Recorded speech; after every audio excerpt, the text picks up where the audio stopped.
investigation into universities, cash for courses, overseas students, it says, with fewer qualifications. Cash for courses, like you commodified education. That's literally what you wanted. Created that system, and like people are paying for access to education. You wanted that. I was going to do a whole last segment about this because Tick Nimothy, previous advisor to Theresa May and now like the Telegraph's head culture warrior outside of Alistair Heath, was doing this whole thing about how the universities are deliberately trying to cement immigration by lowering the standards. And like, no, first of all, their funding is down because of government cuts. So they need to get as much money as they can from outside sources as possible. And of course, there's no cap on the fees of foreign students coming to the UK to study. So they might as well try and get as many foreign students in as possible because that's what is the most lucrative in terms of a market with which for doing so. And on top of that, we commodified education, as you say. These people are not students anymore. These people are clients. They are customers, and therefore they want to be able to get what they want from the university, which is not to fail. And the university's material interest is now not in getting the best students, it is about getting the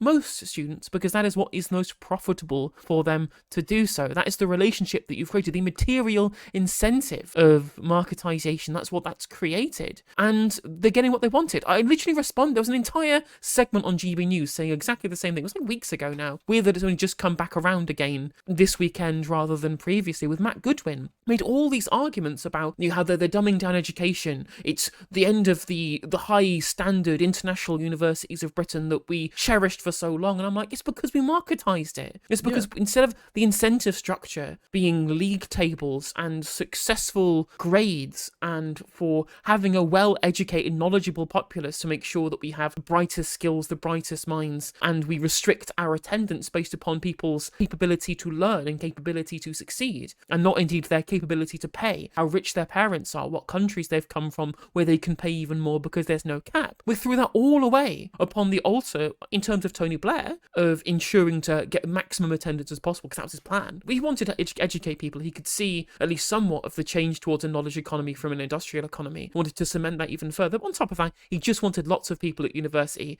because he knew the incentive structure would create that, to create a new legion of future Labour voters, because that's the big difference really now in terms of certain generations' susceptibility for voting Labour. But then after that, the Tories were just like, well, there's more really been marketised now, so let's ramp it all up to 11 and just turn it into a market like any other. And then all of these rightoids who have had their cake and then are getting mad that they are being forced to eat it too, are looking at all of these problems of marketisation going, well, actually, markets aren't good all of the time, even though that's the clear way in which they've tried to move all of public sector politics all the time. It's exactly the same. Sorry to keep ranting on this, Kev. I'll let you come in a second. No, go for it. It's just like another very similar thing is happening right now, which is about the Telegraph and the Spectator, which were being sold off by the Barclay brothers, and I think it's somebody else who owns the Spectator. I don't know the reason why they're being sold off, but they are. And Andrew Neil was getting all in a rage about the idea that the United Arab Emirates, somebody from an Emirati billionaire,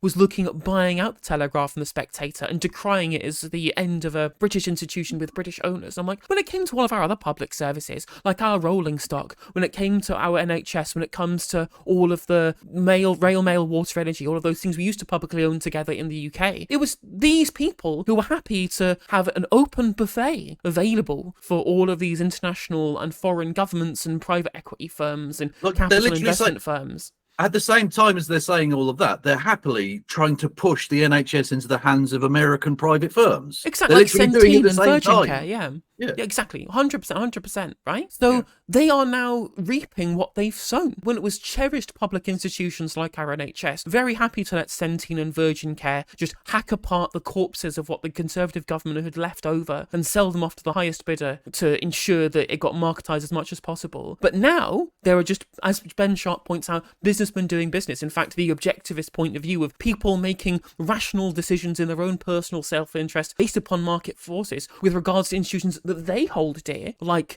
a rancid, fascistic, far-right rags like the Spectator. Suddenly they're all up in arms about foreign investment companies and foreign billionaires' influence on buying our trust institutions. And it's exactly the same between what's happening here with the universities, what's happening with things like the Spectator, and in fact loads of other things really and truly in terms of our public institutions being bought out, not just foreign companies, but foreign governments as well when you look at our trains. And I'm just like, well, you got what you wanted. This is literally exactly what you wanted. Yeah, exactly. Absolutely. As we've talked about, neoliberalism is the cancer of the heart of it all. And beyond that point, what I would say about this particular story with the foreign kids coming over for the universities is that this is essentially a way of middle classifying the racist bullshit, right? So they say they're coming over here, taking our jobs, taking our women, taking our houses, taking this, taking that. And they're essentially middle classifying that as they're coming over here, taking our university places. That's a way of scaring Middle England in a way that they've already scared a lot of working class people in the country.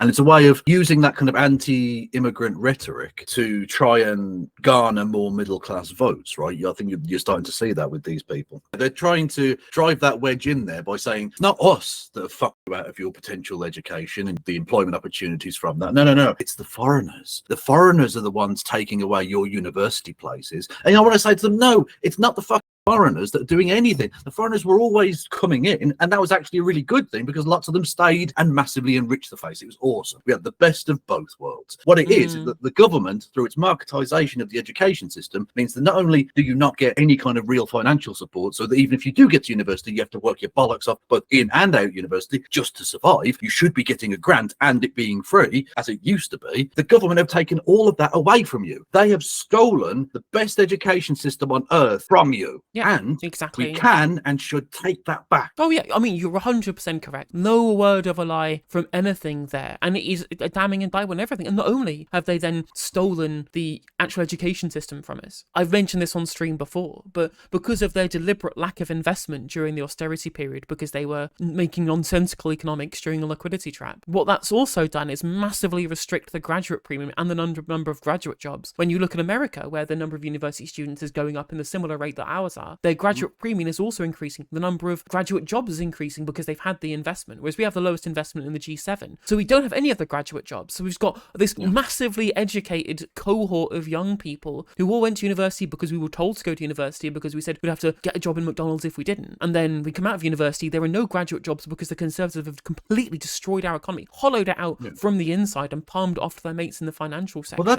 And then telling us, oh God, you don't want to work in McDonald's, do you? Are you too good, are we? Yeah, that's the thing. It's the neoliberalism is the cancer at the heart of all of it. We need a complete root and branch reform of the way in which we look at the entirety of our society, not just the economics of it, but literally the idea that schools need league tables. There needs to be competition there. That we need marketization of education. No public services can be in public hands. They have to be run for the profit of some other thing. There's no inherent worth in anything except it making money for some rich bastards. Yeah, whereas actually education is one of the most fantastic things that you can do, both in terms of the prosperity of your society, but the fucking richness, otherwise than financial, of your society. For every penny you put into education, your society reaps tenfold, 100-fold. And yet we've shat on that for the benefit of who? Tiny handful of rich.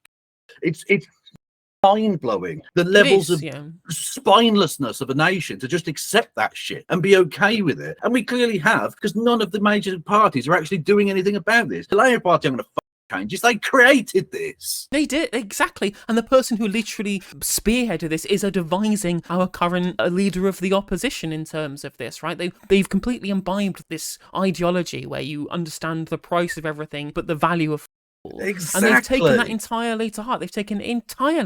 The only thing they consider to have value is they and their rich friends getting richer, and that's it. Exactly, 100%. And that needs to change, otherwise we'll just die on an ever increasingly hot planet. And the thing is that the only reason they did any of this is just based upon blind scripture.